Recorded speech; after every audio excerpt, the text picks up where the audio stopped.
Welcome in to the 48 Minutes Podcast on Believe.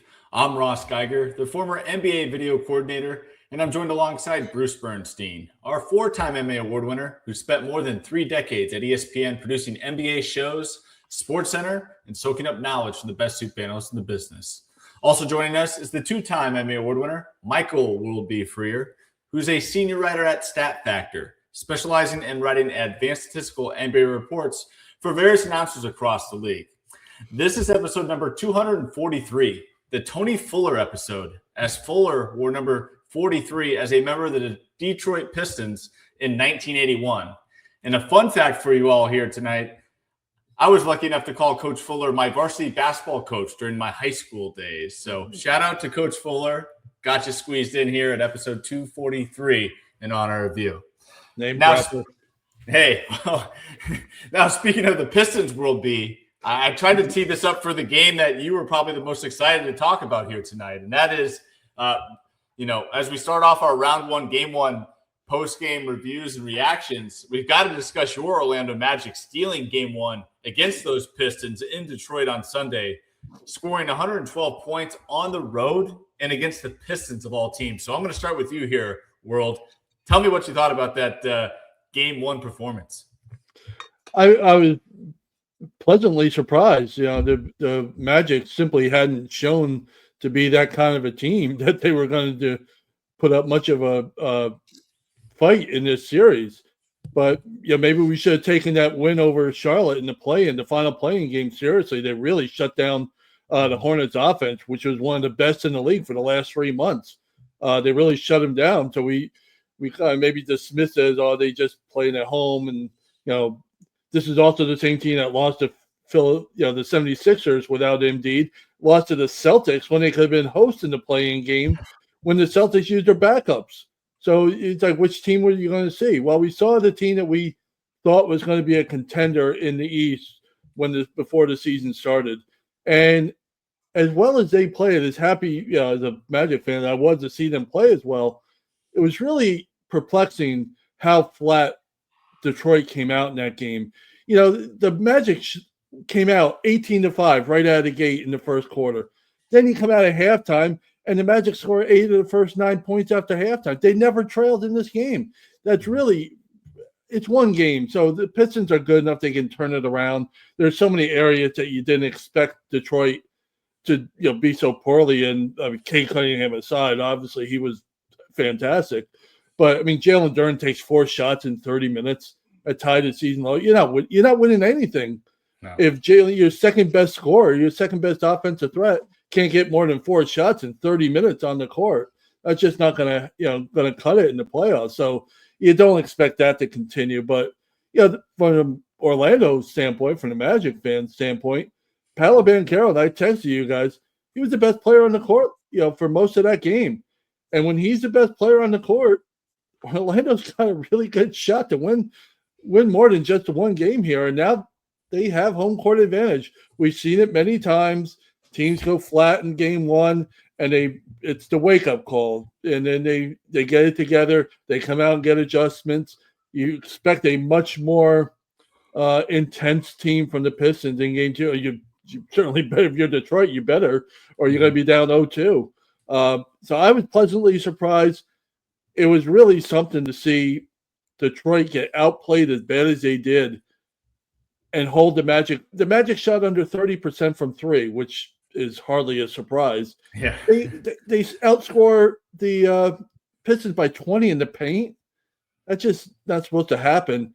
No. And, when Tobias Harris, the veteran, is your second leading scorer, Detroit's not getting very far in this series if they can't turn that around. I suspect they will, though. But for now, it's, the advantage of Magic. Yep. Bruce? The thing that stuck out to me pretty much right from the get-go was Orlando's body language. Their swag really kind of came back. This is the kind of swag that we were expecting from them all season long. A big, strong front line, physical guys, aggressive, play. And yes, Banchero led the way. Wendell Carter had an almost perfect game. He was 8 out of 9 from the floor, 17 points. and they pounded Detroit on the boards. They out-rebounded them 45-39, They were not afraid to commit fouls, which was also good. There was a big discrepancy in the foul shots, but I don't think Jamal Mosley had any problem with that at all because his guys were out there and they meant business. And look, I remember texting you guys yesterday when Banchero threw that pass, that kind of hook pass to Wendell Carter for that alley-oop. You talk about Jalen Duren not having his act together. He was totally flat-footed on that play. He totally froze. He didn't do anything. And Banchero, threw it up there to Carter, who jammed it.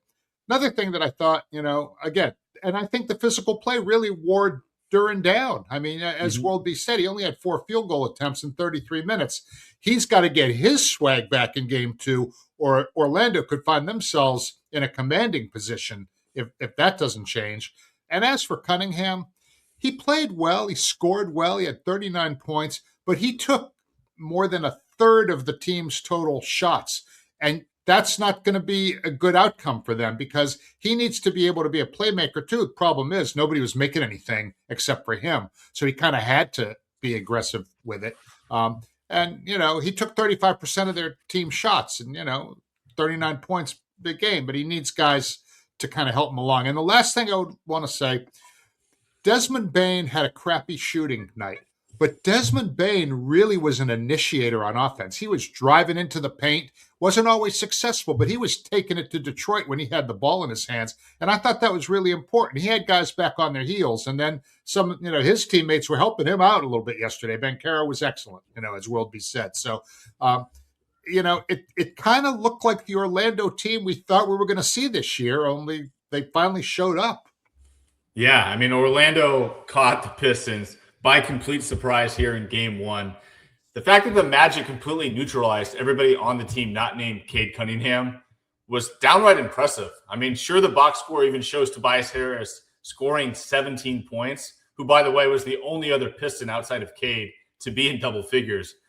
But Tobias went 5 of 15 from the floor, which included 1 of 7 from deep. So he wasn't even efficient himself. I mean, they'll live with those results all day, every day with Tobias Harris. And meanwhile, every starter for Orlando scored at least 16 points or more. So I know Bane wasn't, at his best shooting level, as you suggested there, Bruce, but he was still, chipping in some points and really well-balanced scoring throughout the starting 5 of Orlando in this one. It was just a truly impressive game 1 from the Magic, a team that nobody really gave a shot in this series entering the weekend. And I feel like if you just woke up after being in a coma for the whole season and watched this game, you would think that the number 1 seed in the playoffs was the Magic, having watched this 1 versus 8 matchup. I mean, the energy that Orlando came out with, the ball movement, the swagger, as you guys both touched on, really quite impressive. And they look like the better team in game 1. Now, can they keep that up? Of course, that's the biggest question that we all have to see. But as of right now, it looks like the momentum is swung in Orlando's favor. Here's a fun fact from David Aldridge from his piece in The Athletic on Monday. The Pistons have lost 11 straight home playoff games dating back to the 2008 Eastern Conference Finals against Boston. So, I mean, that's just a bizarre number to lose 11 straight home playoff games. Again, it's over on nearly 20-year period, but still, now that it's out there, somebody's going to be thinking about it. Totally. NBA record, by the way. That's the longest home losing streak in the playoffs there. Yeah, one more thing. You mentioned Wendell Carter Jr., how well he played. He was awesome on defense, by the way. He was switching on everything. He was doing exactly. We saw the kind of defense from Orlando that, frankly, we hadn't seen all season. We saw it last year. We saw it the year before when they were one of the top defenses. It took a bit of a hit this year, and it didn't in game 1. They really were excellent. It was just about as good a game as you could possibly ask for them defensively, because they, 112 points is not exactly, in this day and age of the NBA, a lopsided offensive performance. And like I said, they shot over 60% inside the 3-point range, and their 3-point shooting is abysmal, as has been all year. But their defense was really excellent in game 1. Now, we also had a round 1, game 1 surprise out west, Bruce, as Luke Kennard scored 27 points to help boost the Lakers over the KD-less Rockets in LA, 107-98. Now, Durant sitting in this one was due to the fact that he had a right knee contusion. This is obviously a huge blow to a Houston Rockets team entering the playoffs against the Lakers. But are you surprised Houston didn't have enough to beat a Laker team that was without Luka and Austin Reeves? Yeah, I mean, but if Durant had played, I mean, they probably win the game. So, I mean, he was a big loss too. But, it's great. Luke Kennard's getting all kinds of love for the 27 points and all that. But let's not kid ourselves here. That was the LeBron James game, okay? Sure. I've always said that nobody can grab a game by the throat like the King, but it had been a while since we'd really witnessed one of those games. Well, we saw it in game one. For much of this season, especially from March on, LeBron willingly accepted that number 3 wheel spot behind Luka and Austin Reeves. And after missing those 14 games early in the season with the sciatica problem, he was actually pretty durable after that. I think he only missed another 6 games or so the rest of the way. And I think he had a little more energy as a result, maybe, of only playing 60, 62 games. He played 38 minutes in game one. 19 points on just 15 field goal attempts, 13 assists, 8 in the first quarter, okay? 8 defensive rebounds and 2 steals. This was, if he does this again, we're really going to have, something special to watch here. I mean, and he's going to have to. He really is. Yeah, he's definitely got to be that main contributor to the Lakers offense as of right now. World B? How do you take 27 more shots from the field than your opponent and get blown out, which is what happened to Houston in this game? I mean, LA takes 66 shots from the field, and they dominate the game. They had 18 turnovers. That's got to stop, or they're not winning too many more games in this series. That's not going to happen. But where was Houston's defense? Yeah. I mean, you gave, the Lakers shot 61% from the field. I mean, they were 10 of 19 from 3. I mean, it was just an incredibly disappointing performance by the Rockets defense. And by the way, I was on here last week. I predicted a Houston sweep. I didn't count on KD not being available for the first game, but I didn't expect him to bang knees with somebody right before the game either. So you expect the Houston's defense, which has been, really a solid all season, to return to be in the top 10 and really put the pressure on the Lakers here. But it was a really disappointing effort by their defense, and not being able. By the way, against the top 6 in the West this year, the Rockets are just 5-13 now. So this is not, maybe this isn't a mirage. Maybe this is a team that feasted off its, teams that were lesser than. But against the really big contenders, they just don't have it. And they're certainly not going to get very far. KD can't be available the rest of the series. It's just they can't get to 100 points in this day and age. I mean, with 93 shots. So it was a really disappointing performance all around by the Rockets. They deserve what they got. Yeah, and I agree with you. And World B, I think you're going to like this one. But it doesn't take a rocket scientist to figure out that Houston might be in serious trouble without KD in this series. I mean, the Rockets supporting cast relies too heavily on Durant being the focal point of their offense. If game one is any true indication, it sure seems like Sengun isn't going to be able to step up and be that guy in KD's absence. Obviously, KD going into game 2 is a game time decision as of Monday evening.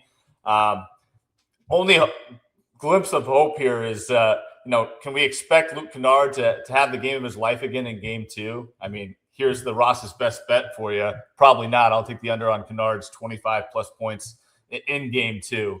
But let's face it, Houston got the game of their life from Tari Eason as well.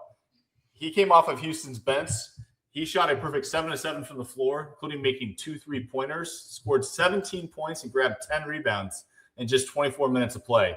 Can you expect that off Houston's bench every game? Probably not as well. So those might kind of cancel each other out to a certain degree here. So Houston can't count on if Houston can't count on KD coming back, I mean, they better hope that the ball can move through Sengun, because they are a lost team out there without any type of shot creator out there for others. One guy that we love to kind of poke fun at on this show because of, a lot of things that he does or doesn't do is DeAndre Ayton. Ayton had an outstanding game, all right, in that game one. He had 19 and 11, 8 out of 10 shooting. I mean, he totally outplayed Şengün, okay, which is something that, I never expected to see. And look, if KD comes back, it'll be tougher for Ayton too, because his height is very important in Houston's team defense. Durant, is like 6'10", 6'11".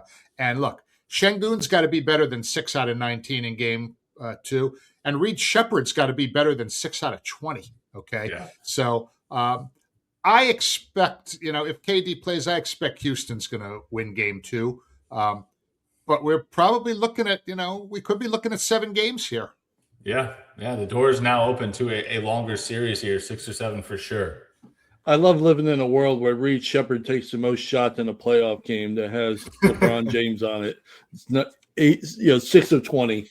That's here's a bold prediction. They're not winning too many more games if Reed Shepherd is taking the most shots for the Rockets. It's just not happening. Yeah. Well, I think KD will fix that. I would hope so. I would hope so too. Now it's time to discuss some teams that handled business in game 1. And we're going to start out east with the Celtics, who set the tone against the Sixers in Boston, winning 123-91. Without Embiid, we knew it'd be a tall task for Philly to really compete against your Celtics, Bruce.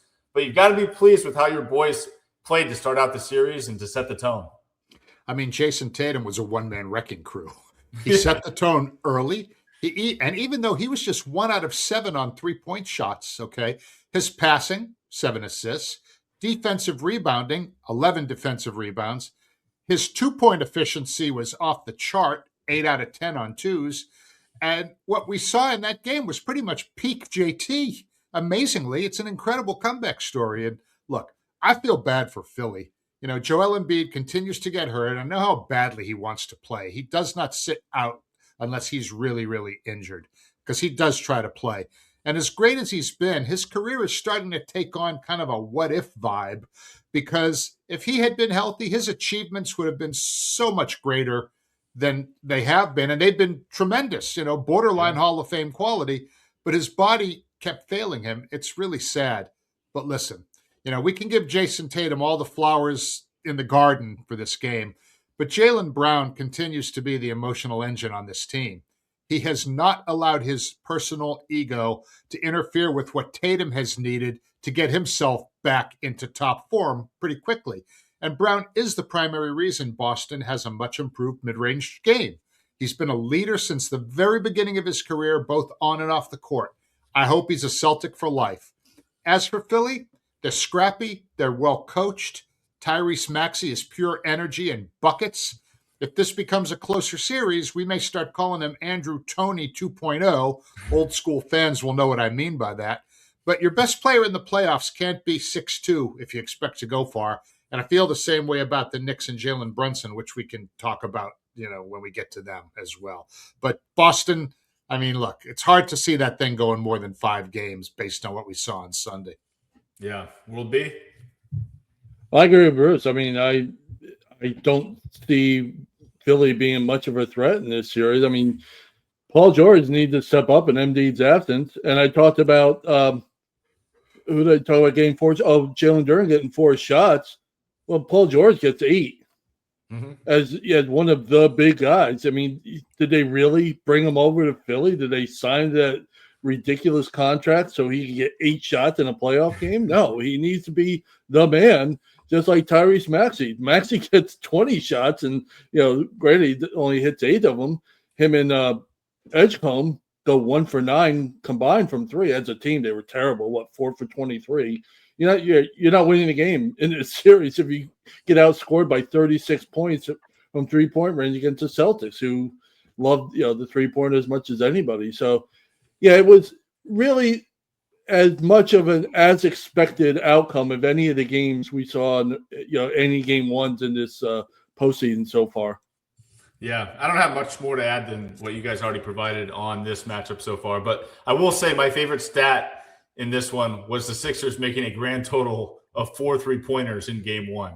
Sam Hauser hit as many just by himself, and all but one Celtic knocked down at least one three-pointer in this game. Any guess on who that was, Bruce? I'm sorry, what was that question again? All but one Celtic knocked down at least one three-pointer in this game. Any guess on who didn't? Jordan Walsh? Neemias Queta. But every other player that played in this game hit a three. Wow. Meanwhile, you look at Philly, they made 4 total for the game. I mean, as World P pointed out, you're not winning any games against Boston if you're making just 4 threes for an entire game, averaging 1 a quarter. Good luck. I mean, the math just doesn't work out. And I mentioned in the last game how I love living in a world where Reed Shepherd takes the most shots in a playoff game. Well, I also love living in a world where Kelly Oubre takes 6 more shots than Paul George in a playoff game. That's a recipe for a lot of success for the 76ers. Hey, does anyone know what the deal is with Kelly Oubre's hair? I mean, what is that? I don't know. I feel like you could say that about a lot of Kelly Oubre's antics and That's true. Swagger, but he's a bit different when it comes to all that. Now, also handling business were the defending champion Thunder at home in OKC, who absolutely put the Suns in their place despite Dillon Brooks' pregame antics with Chet Holmgren. Did you guys happen to catch that pregame interaction where he was keeping the ball from Chet? Did you guys see that? Yeah, he's such a little punk. He tries to be a tough guy, but he makes himself look stupid when he taunts guys, and then they cook him on the court, when the game's underway. That cheap shot on Holmgren was a very punkish flagrant one, and that silly pregame encounter where he chose not to let him touch the ball before the tip-off was so typical. I mean, Holmgren kind of looked at him and just was like laughing at him. I mean, It was like, really? You're going to, sometimes I really wonder, what did Dillon Brooks' teammates really think of him? Yeah, I mean, you can't hold the ball from somebody to start the game and then lose the first quarter 34-20 or whatever it was, and then get blown out by 30. I mean, if I was walking on the court to play a team where as a 16th seed playing a 1 seed, I'm not holding the ball out like I'm the alpha dog on the defending champion's home court for game 1. I mean, it was just a beyond clown move in my opinion. World B, what's your thoughts on game 1, and do you see any chance the Suns steal a game in this series? No, the Thunder consistently keep playing the defense like they have been. We saw it towards the end of the year. They really, they were really pretty much great the whole season defensively. They're one of the best efficiency numbers in NBA history for a season. 84 points. You get Dillon Brooks and Devin Booker combined for 41 points. The rest of the team gets 43. That's this one. You saw Oklahoma City at their best defensively, and it's just what it was. I get it. Phoenix really was improved offensively this year. It was one of the most improved teams offensively. They just can't match up with Oklahoma City defensively.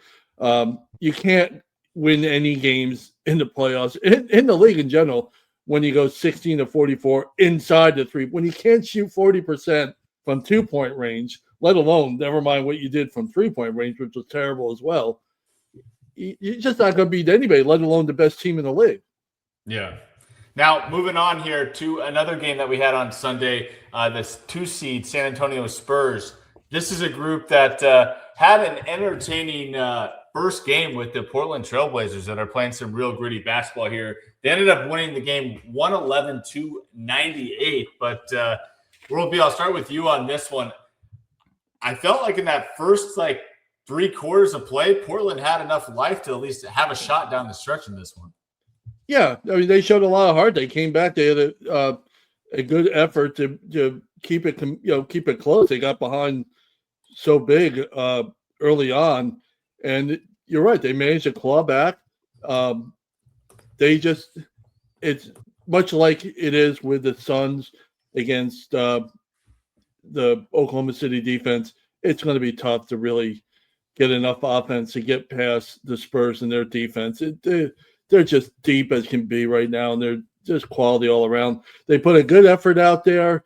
You got to get more out of – I joked with you guys about Scoot Henderson having a little bit of a run there in the third quarter and stuff, and that was fine, but they just didn't – it's just not going to happen long term if you can't get more than what, besides Denny.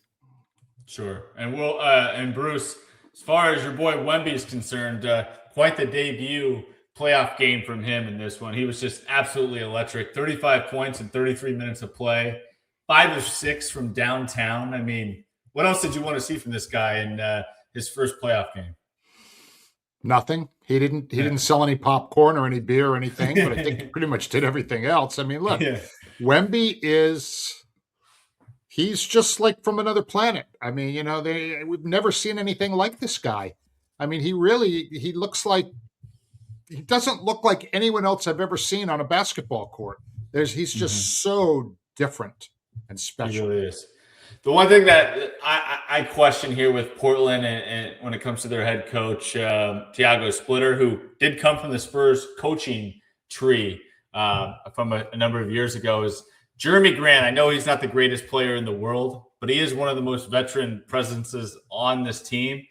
Him playing 19 minutes, only scoring 5 points. I mean, I think they need a little bit more firepower out there. I understand Toumani Kamar's defensive specialties and, of course, Drew Holiday needing to be out there. But he was really struggling in this one. Drew went 4-15 from the field. I would have thought Jeremy Grant would have got a little longer leash, especially given what he did in the play-in game when he knocked out Phoenix in Phoenix. Jeremy Grant played a huge role down the stretch there to get that team back into things and put up some big major buckets. I thought they would rely upon him a little bit more to be more of a spark off that bench. So keep an eye on Jeremy Grant in game 2. Look, with Wemby guarding the paint, the only way you can win a game against the Spurs is to make some outside shots. Yeah. You're not getting to the rack. You just aren't. You're not even going to try it, okay? So whoever Thiago Splitter's got that can make a shot of more than like 17 feet, you're right, Ross. They need to play more because that's their only chance to even stick with these guys, let alone beat them. Yep. Got to be lucky with the threes a little bit here. Now let's go ahead and get into Monday night's slate of games, starting off with the nightcap as game 2 between the Wolves and Nuggets will be taking place in Denver later on tonight as of taping, with the Nuggets holding a 1-0 lead over the Minnesota Timberwolves after their 116-105 game 1 victory on Saturday. Anything stand out to you in game 1 or for this series moving forward, Bruce, after seeing one game? Well, this was the first round series that I think most of us felt was going to be would feel the most like a later round matchup because of the quality of both of these teams. And it still may be, but right now, Denver's the team that's forgotten how to lose. I mean, their last loss was on March 18th against Memphis. Since then, they finished the regular season with 12 wins in a row. Saturday's game 1 against the Wolves made it 13 straight over a solid month. They have not lost for a month. Free throws were a really big story in this one. Jamal Murray was 16 out of 16 from the line, even though he was actually 0 for 8 from downtown. But he was working the mid-range, getting himself fouled. Minnesota's entire team only made 14 free throws, 2 fewer than, Murray on his own. And Denver, well, they were 30 out of 33 from the line in an 11-point win. So, look, they're peaking at a really good time, and it's a team that a lot of people rated more highly than I did this season. But, since Aaron Gordon has made them whole, he missed a bunch of time. He came back. Yes, he did. He's such a big key for those guys. And they're going to win this series. I'm not sure how many games it's going to take them, but they're going to beat Minnesota. Will be your thoughts? Well, you get Denver that got outshot from the field. They got outshot from 3-point range, and they won fairly comfortably. And as Bruce mentioned, free throws were the biggest thing. 30 out of 33, and Minnesota only goes to the line 19 times. It's you need Julius Randle's going to have to step up. By the way, he's just 16 points is just not going to do it. You got to be the guy. Rudy Gobert is going to be a Hall of Famer one day, probably because of his defense. When he's your second leading scorer, you have trouble. You have problems. So it's they have to get some more offense. They should be able to. I'm sorry, Denver's defense is not exactly world beaters here. They're down in the bottom 10 in efficiency for the season. So it's not like you can't score on this team. it's one game. There's a lot of talent on Minnesota. I think they have a chance to get one of these games in Denver and then come back and really get a lot of momentum. But they obviously got to step it up offensively if they're going to do anything here. You get beat handily when you outshoot, your opponent from the field and from 3-point range. If the free throws get a little more balanced, in terms of comparison with the two teams, then they got a shot to steal one of these games, such as Monday. We'll see what happens. Yeah, the glaring concern for me when it comes to Minnesota is the fact that they got Jamal Murray on a night that he was ice cold from the field. 7 of 22, 0 of 8 from 3. Took 8 attempts, didn't make one. And then somehow he finds himself at the free throw line for 16 attempts. He hits all 16 of those. I mean, that's just unbelievable. Terrible defense. They got to figure that out. That should have been focus number one in the film session. How do we stop Jamal Murray getting to the foul line 16 times? Just feel like that's a lot of foul baiting that they're biting into there. So really got to figure that out. And like you said, I agree on Minnesota's offensive standpoint. Julius Randle has got to be a big difference maker for this group and step up in a game where Anthony Edwards didn't shoot his best either. 7 of 19 from the field, 2 of 9 from 3. If he's struggling, Julius Randle's got to be the second guy up to step up and score some points. By the way, you mentioned Jamal Murray with the 16 free throws. All correct, by the way. You're absolutely right about that. He still managed to get 22 shots off from the field. So he got 22 shots off, and he got fouled enough to go to the line. That's a full day if you're Jamal Murray. You've had a full day. Yeah, he earned his paycheck that game. That's for sure. Yeah, I would say so. Now he was 7 of 14 on twos though. So Now let's move on to the first game 2 of the evening that got started between the Raptors and Cavaliers. That one just wrapped up, and the Cavs are now up 2-0 in the series, having beat the Toronto Raptors 115-105 in Cleveland here tonight. Bruce, as before we went taping, you pointed out the biggest flaw for Toronto in this one. I mean, where in the world is Brandon Ingram other than on a milk carton right now? I mean, in game 1, he managed 17 points, but he only had 9 field goal attempts, which to me, that was he's an all-star. He has to have more than 9 field goal attempts. Then on Monday night, he had more than 9 field goal attempts. He had 15. Unfortunately, only 3 of them went in. He finished with 7 points. So in the first 2 games, they're the guy you thought was going to be one of their biggest pluses has been a gigantic minus. RJ Barrett, Scotty Barnes, those guys have both played pretty well. Even Sandro Mamukelashvili. Oh, yeah. We love saying his name. Well done. Thank you. And Colin Murray Boyle's a very underrated or underpublicized rookie. You guys all know all about him, but a lot of people around the country haven't really seen him. So they've gotten some contributions there. But look, the big 3 for Cleveland in game 2, Evan Mobley, James Harden, Donovan Mitchell, 83 points between the 3 of them on 20 for 27, 33 for 60 shooting. Okay. Monster night. Yeah. 33 for 50. Take it back. So that's about 65% from those guys. So Cleveland's looking pretty good. I mean, in game 1, Max Strus was enormous. He had 24 points off the bench in 24 minutes. You knew he wasn't going to keep that up, but with those other 3, doing their thing,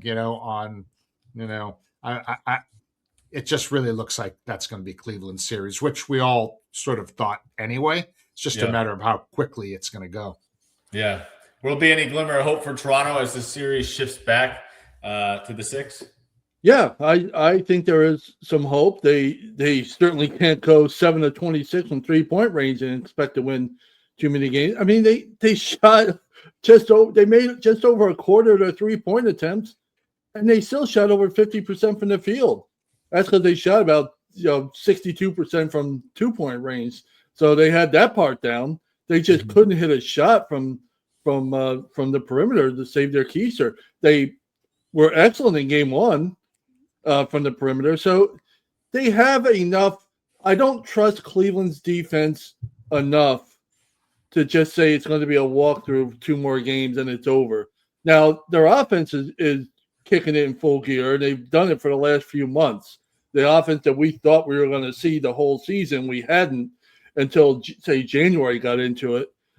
They got into it really well offensively. So there's a lot to be said for Cleveland and their offense going forward. I do believe they'll come away with this series.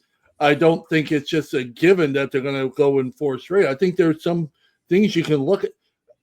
If Brandon Ingram's through for 15 the rest of this series in each game, it's going to be 4 and out.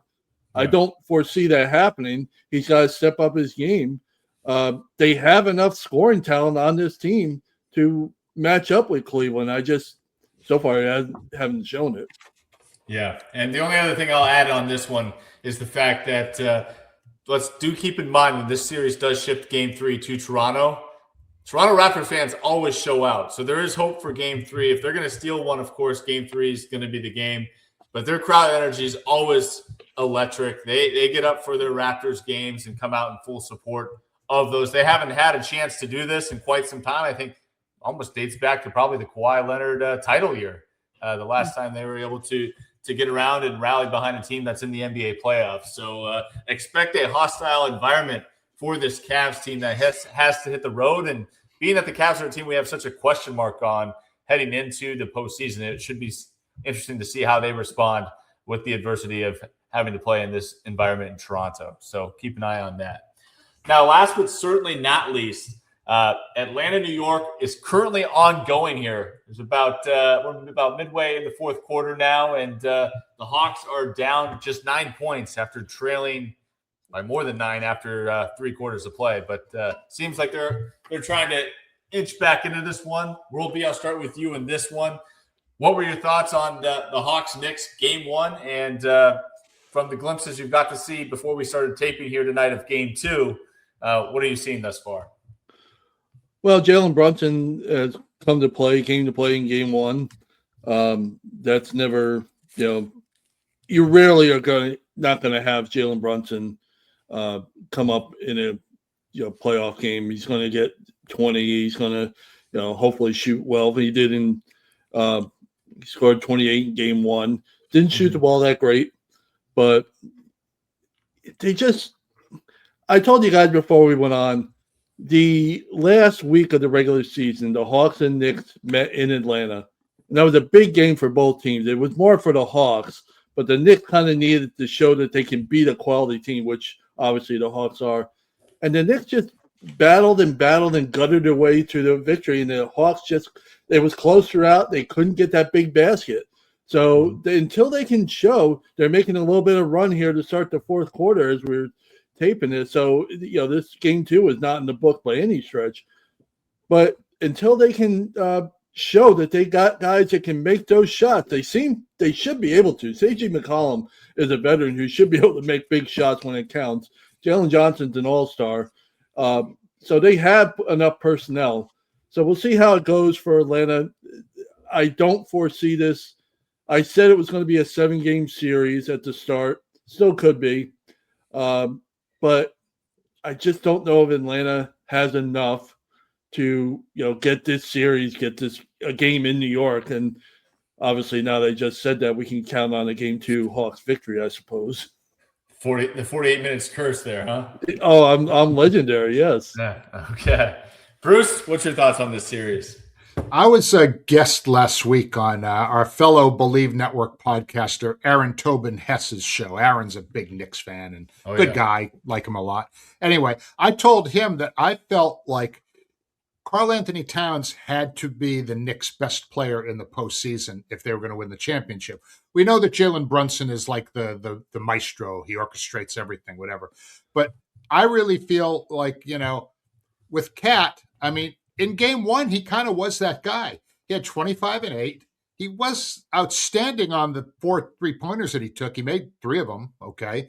Because sometimes my problem with him is that he falls in love with that. But if you're going to make 3 out of 4, then by all means, put him up there, big fella. Because he also did a good job working the inside, too. He went to the free throw line, made 10 out of 10 from the line. Guy's one of the best free throw shooting centers, probably whoever played this game, right up there with Embiid and very select few other guys. So if Cat can continue to hold things down and he doesn't overdo the threes, he should be able to dominate Atlanta. And in game 2, he's having another good game. 8 out of 10 from the floor, 8 rebounds in 26 minutes thus far. So, he's headed probably for a 20-10 game if he has to play the last, 7.5 minutes or whatever. So they've got the veteran role players, the OG Anunobys, the Mikal Bridges, the Josh Harts. They all play both ends of the court. And Brunson is smart enough to understand that he needs to empower Cat. He needs to get Cat the ball in spots down low where he can use his size and get to the basket. If that continues to happen, maybe Atlanta can steal one, but we're probably looking at 5, maybe 6 games, and the Knicks are going to win that series, I think. Yeah, I think just too much firepower, too much experience, too much depth of the New York Knicks here, going up against a Atlanta Hawks team that, once again, we've talked about it all year, kind of thrown together mid-season this year. Don't have quite the cohesion that the Knicks do. The Knicks have been in this spot together just this past year in the playoffs. So, they're coming in with a little bit more unity that I think is showing up in these games, especially down the stretch when it comes to these fourth quarters. I think we saw it in game 1, especially. And, they've got the point guard leadership of Jalen Brunson in this one. So I like the Knicks to continue to move forward in this one. I think I was at 6 games when we did our predictions. I think I'm about to turn that down to get 5 games. And it'll be I'll say this. The Knicks won by double digits. They won by 11 in game 1, but the Hawks made a rally at the end. And I had flashbacks, a Knicks fan, I had flashbacks to game 1 of the Eastern Conference Finals last year when they dominated the Pacers, and the Pacers came back in the last 2 minutes and stole game 1 in the momentum of that series. And the Hawks made a nice rally at the end, not enough. And it's fourth quarter again, they're making another rally, again at Madison Square Garden.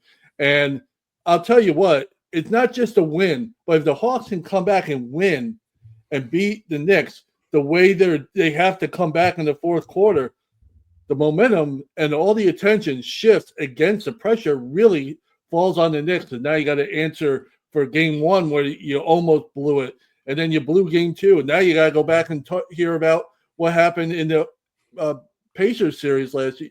There's going to be talk about that if they can't hold on in this game, but for the moment, it's from a Knicks fan perspective, everything's okie dokie.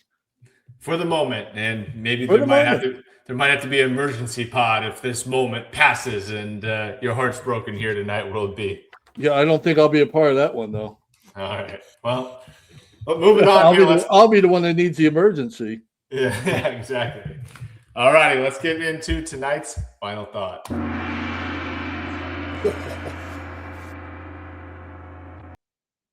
All right, and with that, it's time to make our case for the league's most valuable player, as the league has officially announced the 3 finalists. And those 3 finalists are SGA of the Oklahoma City Thunder, the Joker of the Denver Nuggets, and Wemby of the San Antonio Spurs. Bruce, why don't you lead us off? The MVP this season should be Victor Wembanyama of the Spurs. Playoff games do not count when it comes to voting, but even before he dropped 35 on the Blazers on Sunday, he was my winner as well as my preseason choice for MVP. In his 3 seasons, the Spurs went from 22 wins to 34 wins to 62 wins. He does have some solid young teammates and veterans around him, but look, he's the main reason the Spurs are where they are. He was the unanimous winner of the Defensive Player of the Year, which was announced on Monday. He got all 100 first-place votes. The 3 of us kind of predicted that it would be unanimous last week when we were doing this show. So, kudos to us for that. His skills at – yeah, right. It was a no-brainer, and between the 3 of us, that's probably how many we have. But his skills at both ends of the court are like out of this world. His dunks are like thunderbolts coming out of the sky. His handles for a guy his size are tight. His passes are sharp. He goes behind the back. And when he steps out beyond the arc, he's got this feathery touch from downtown. He's unstoppable because if you come out too far in him, guess what? He's going to put it on the floor, take 2 dribbles, and dunk on your entire team, okay? One of the things that he's kind of – that people have tried to ding him on to kind of take away, some of the credibility of this season, is that, they say he really hasn't played as many minutes as a lot of the other guys. It's like, guess what? That's really a strength. It's been pointed out, because when they get a big lead and he doesn't have to play the fourth quarter, he's going to play 25 minutes instead of 33 or 34 like SGA and Joker would play. It allows the Spurs to rest him, preserve his body, and, oh, by the way, allow other people to play meaningful minutes, which helps strengthen the entire team. That makes you valuable when your presence or lack of presence allows the coach the luxury of giving, Luke Kennard extra minutes, or, some of the other guys that he wants to get in there because the game's out of reach, because Wemby put it out of reach. I'm concerned that Joker's monster numbers and Shea's consistent greatness will impress voters enough for one of them to win. But in my mind, Wemby's earned my vote, even though I don't have one. Strong points there, Bruce. And I think the biggest one that I really like there at the end is just about when he's off the court, and that's minutes for other guys off that bench. It's not just making them stronger this year, but in their future, because that's a lot of development minutes for a guy like Carter Bryant, another guy like Dylan Harper. I mean, they've got a lot of youngsters that aren't seeing the time on the floor they would be, as opposed to some other players on non-playoff teams that see 30 minutes a night. So those minutes are critical for the Spurs development and getting this young core up to speed for the years to come. World B, you're up next. Well, my pick is Nikola Jokic. By the way, first of all, one last word on Wemby here. Oh, yeah, he had one of the best stats of the season. He started the season with a 40-point game against Dallas, and his final game of the regular season was a 40-point game against Dallas. So that's a pretty good start and finish. Not if you're a Mavs fan, but you get the idea. Joker, another triple-double season, which it's so unbelievable that it's almost taken for granted. You expect it out of him. It's a legendary thing. It only happened a few times in the few players in the history of this league. It was Oscar and Russ, and now Joker. Is that it? I mean, and now this may be the best of the bunch. He's the first player to lead the NBA in rebounds per game and assists per game. Now, again, Will Chamberlain also in 1968 basically did the same thing. He led the league in rebounds per game. They didn't count assists per game. Back then it was a total assists, and he led the league in total assists that year, so which is obviously another story. But Joker's the first to do per game to lead the league in both, so he's got that going for him. He had the most assists in the NBA this season, and he missed 17 games. That's ridiculous. That's right wild. There. Yeah. He was almost he had just an unbelievable presence about him. It continues every year. The Nuggets were nearly 14 points per 100 possessions better when he was on the court than off. They outscored teams by nearly 14 points, like 13-8 or something like that. So it was just a ridiculous performance by him in a career that's been ridiculous. This might have been his best year. It's hard not to give the guy who's put up numbers like this the MVP to me. Bruce, any thoughts on the Joker before I get to my pick? It's kind of like when Michael Jordan played. He could have been the MVP pretty much every year, but they have to give it to someone else once in a while or it gets boring. Yeah, and I think another reason that it kind of transitions nicely into mine here, Bruce, because I think SGA is going back-to-back this year, and I think it's only because this is probably the last year that he's going to be considered to win this award. And the reasons I wrote down for my strengths on why SGA deserves it this year are pretty simple.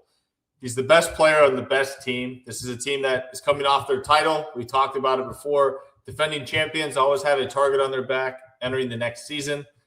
His team still had the best record in the NBA. He had one of the best seasons individually in the NBA. And, oh, by the way, it wasn't just offensively. He's also very critical on defense to this group. A really good two-way impact for this Thunder team. He really is the leader on both ends of the floor, kind of sets the tone and pace for this group. He's got elite scoring and efficiency out there from the floor. And when the games get tight, whether or not he's got Jalen Williams, who missed a lot of time this year or not, when it comes to clutch performance, SGA is right up there with anybody. I mean, obviously there's other clutch players in the league, but he's right up there as Mr. Clutch himself.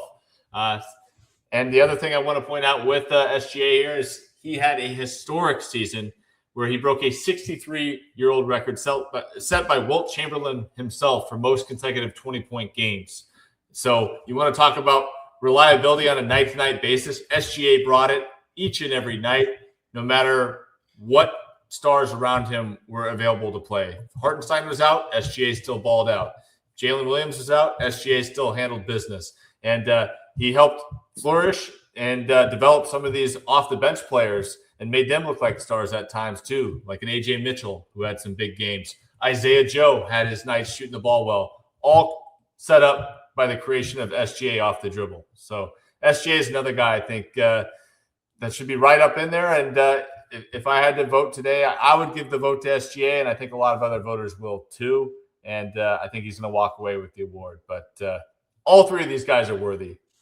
Anyone? Any comments on SGA?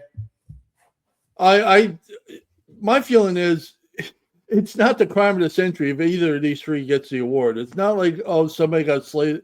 I mean, yeah, you can absolutely make the case.